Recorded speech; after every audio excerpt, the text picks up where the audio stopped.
In this second deleted level, which is an extended sequence of the sewers in Seattle, this comes on the heels of where Ellie goes into a building and she survives an attack by stalkers and gets thrown out of a window and gets swept away by the current, and then we cut this section that used to be there in the final game.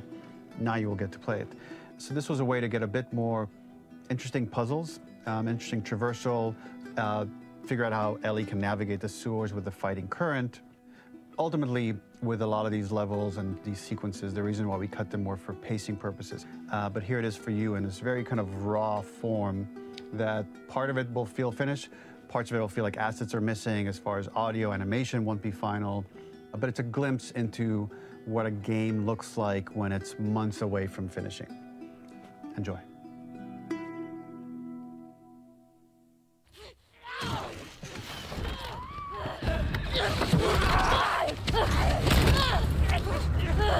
Get off of me!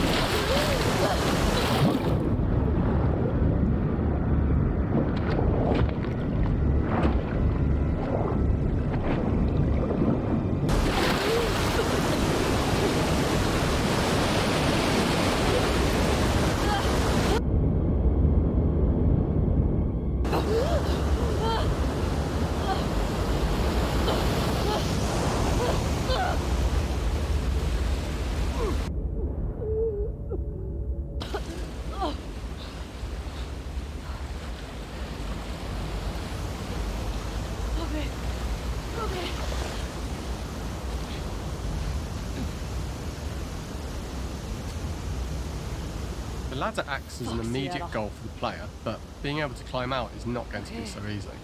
To keep levels interesting and engaging, we alternate between positive and negative values the player experiences. Here, it's a positive to have found a ladder, but then a negative to discover it's not the solution.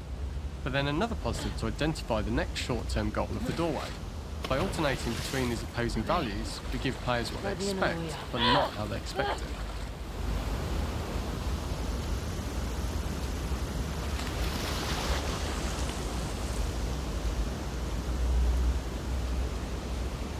This level, internally known as Find Nora, was quite long in duration as we had to make Ellie traverse a far distance to the opposite side of downtown Seattle. The sewer section was originally longer than what we released the game with, approximately 10 minutes more. This was one of the few areas of the game that used water flow as part of a traversal puzzle. The player has to go upstream to use the current to get to the platform to reach the other side. We mostly cut this mechanic game-wide, however it remained in essence in the section swimming to the aquarium as Ellie, when you were avoiding the waves. When players reach the doorway and enter into the room, they are faced with a dead end. The real reason for this dead end room is that on the reversal, when exiting back out of the doorway, players are faced with the route onwards. A pipe that they'd not been able to see when they were swept past it on the way in, and something that was hidden from view when on the side platforms. The intention here being that the only option is to go off the standard path in order to search for a way out. Get me the hell out of here. Throughout the rest of the level, we also used light to indicate to the player that they were heading in the right direction. At each turn, however, we blocked the direct route forward. Players would know that they just have to keep finding alternative paths, promoting those feelings of being desperate and trapped. We slowly introduced the player to consider climbing into smaller pipes and crouching in these tight spaces. This is to slowly build up to, and encourage, the player to climb into such a small pipe that they'd have to be crawling on their stomach, which is something that the player previously may not have recognised as a playable space, let alone the desired route they need to take. We added a tiny space just to reward the player's exploration with a pickup item, and we made sure it was something that made sense that you'd find in this area, a canister and all the garbage that had been washed into the sewers from the surface.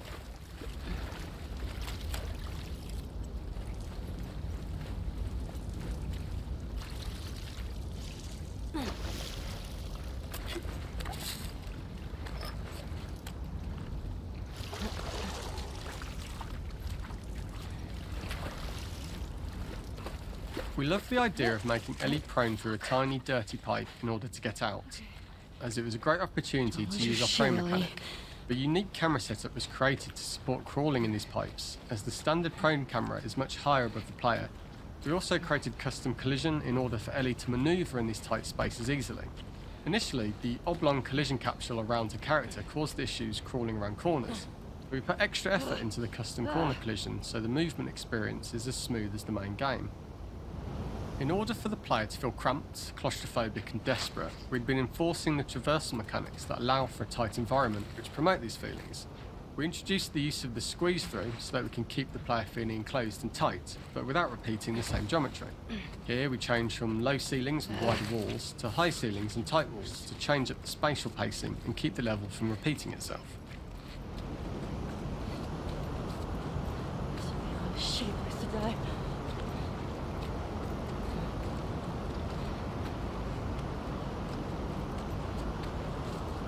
Originally, we had the waterline much higher here, so players had to swim through this tight tunnel. However, from watching user test feedback, it was occasionally causing people to discount the route entirely and turn back on themselves. So to avoid any risk of this happening in the final game, we present a lower water level so the tunnel is easy to see and commit to using. Although this isn't as impactful without the prone swim, it's the better decision as it means a smoother experience for the player with no backtracking frustration.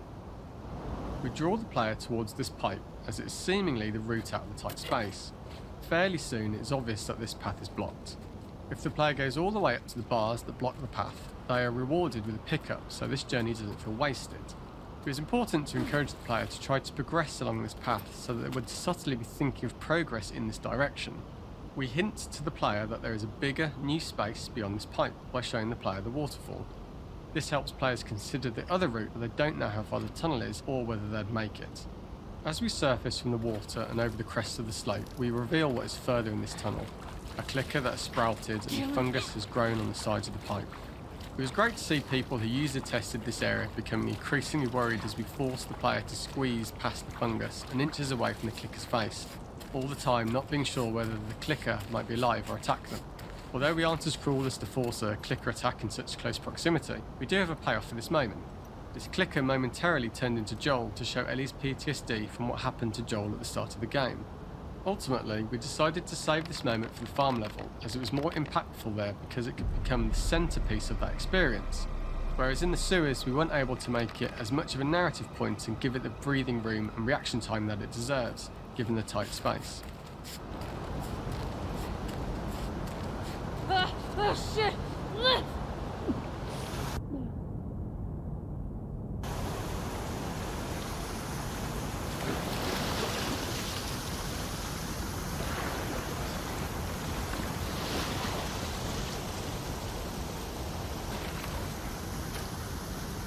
For the final section, we eventually opened you out into a wider area as you traverse through such tight spaces leading up to this. So changing the environmental pacing makes it begin to feel like we're coming to the end of Ellie's ordeal. An earlier iteration used the current that we'd shown at the start for a slightly tougher traversal puzzle to conclude the sewers. The ladder was clearly visible from most of the area, but the player was faced with a fast-flowing torrent of water they could cross. If the player attempted to jump into the water, they were not able to swim across the ladder due to the water's speed. But instead they had to traverse the pipe running along the top of the space in order to get across the water. This is the first time we get to see stalkers that are embedded into the walls. So this optional room is a nice little early extra that the player gets if they explore. We also use the pickups to lure players over to be close enough to trigger the stalker's attack. This caused quite a few jump scares with user testers who played our game before its release. Right.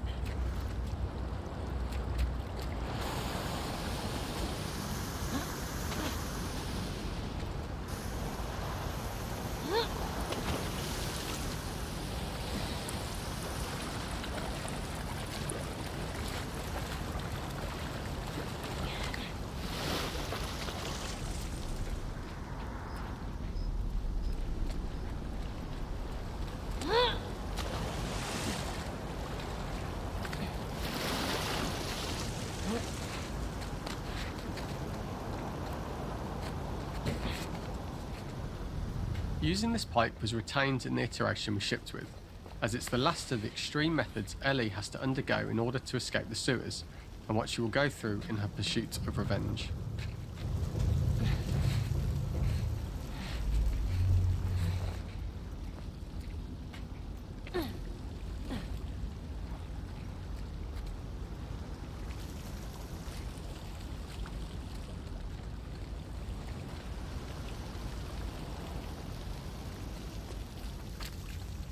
The last ladder climb is quite lengthy, and although we could have trimmed it down to a shorter climb, we liked how this last segment of the journey built anticipation for whether there was success at the top or not after all you've been through.